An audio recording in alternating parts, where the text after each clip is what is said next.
Hi everybody, Tammy here, and I'm back with part 2 of my swatch book/journal. And my whole inspiration for this project is the Stamperia, how do you say that? Atelier des Arts, this paper collection. I absolutely love everything about this paper collection. I got the 12 by 12, there's an 8 by 8, they had stamps, they had molds, and they have rice paper. And so for my cover here, if you'll remember, this started out, it was, I loved the shape of this happy planner. The large punch fits in this box. And the box is what I actually made this swatch book cover out of. So I had to, I'm just turning it around so you can see what I've done so far. So once I cut the box into a book shape, I primed it. It was a real glossy box and real vibrant colors. So I put some primer on it, and then I think there's about 3 coats of white gesso over top. And that definitely covered up so none of the color from the box was showing through. And then I went around and kind of painted the entire edge with a gold metallic paint, just an acrylic paint, and then figured out where my frames were going to be laying, and I did, you know, in between the frames. So, and I think there's about maybe 3 layers of the gold paint, and then and I did that, you know, on all of the parts of the journal. And then I obviously kept the parts under the rice paper the white, so that my rice paper, when it lays down, it's a little bit translucent. There wasn't like a dark color coming through. So that's just a trick. If you've never used rice paper, always lay it down on a white background so that you get the true look of the rice paper, okay? And that goes for napkins as well. I'm sure you all know that, but just in case somebody's watching that doesn't know, that makes a big difference. Okay, so I cut out the frames, and those were part of the rice paper. I put those down for the cover, and then the pencils are on the spine, and this was part of the rice paper. And then here's another, this rice paper was all swatches, and I think the pencils were on this large rice paper as well. But this is my back cover, and this rice paper was actually the inspiration to do this little swatch book. When I saw all the swatches and the writing, I thought, oh, I have to do that. So that's why I came up with this project. So my next step will be, I'm going to add a few more coats of Mod Podge. I'm going to be sanding in between each coat so that it's pretty smooth, you know. This will get a lot of use, I'm thinking, so I want it to be durable. And then on the inside, I'm going to do a hidden spine because I don't want threads to be showing on the outside here. I like how the pencils look. So I'll be putting a piece of chipboard under this book cloth and sewing my signatures, which I have 5 of these signatures ready.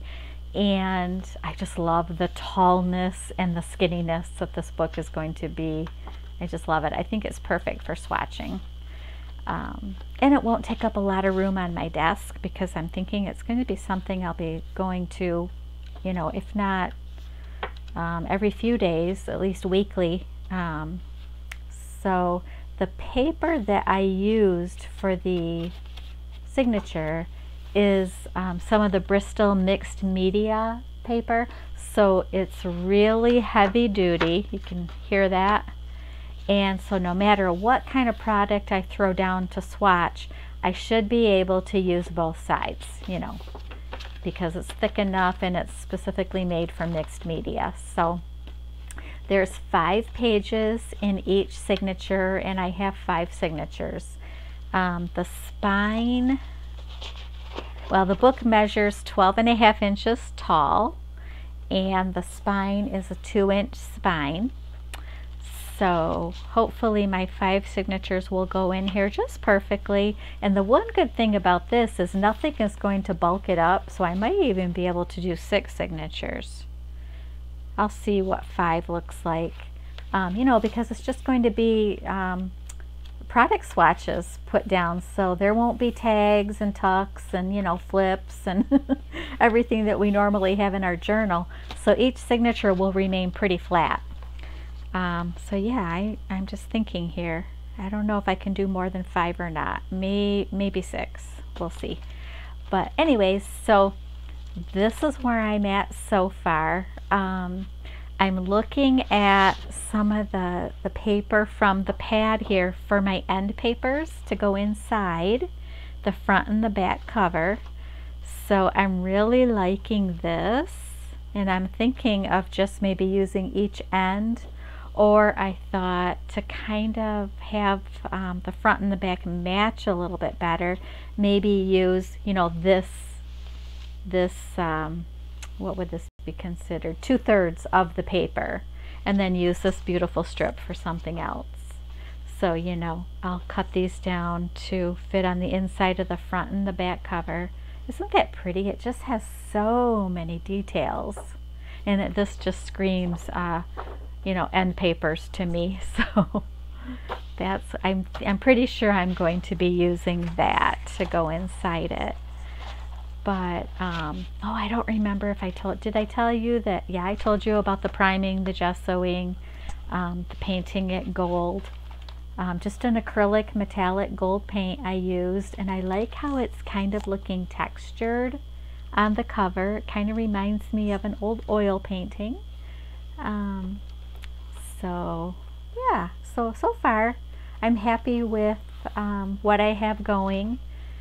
Of course, there's molds, and there are, you know, I have some metal pieces, so I'll probably add metal to the corners because this will be used quite frequently, so I want it to be durable. I haven't decided yet, and I'm going to have to decide pretty quickly if I want to put a closure somehow, or if I just, because it's not going to have a ton of elements inside it, you know, making it into an alligator mouth, it might be okay to not have a closure. I'm leaning towards not, but I need to make that decision pretty quickly before my next step.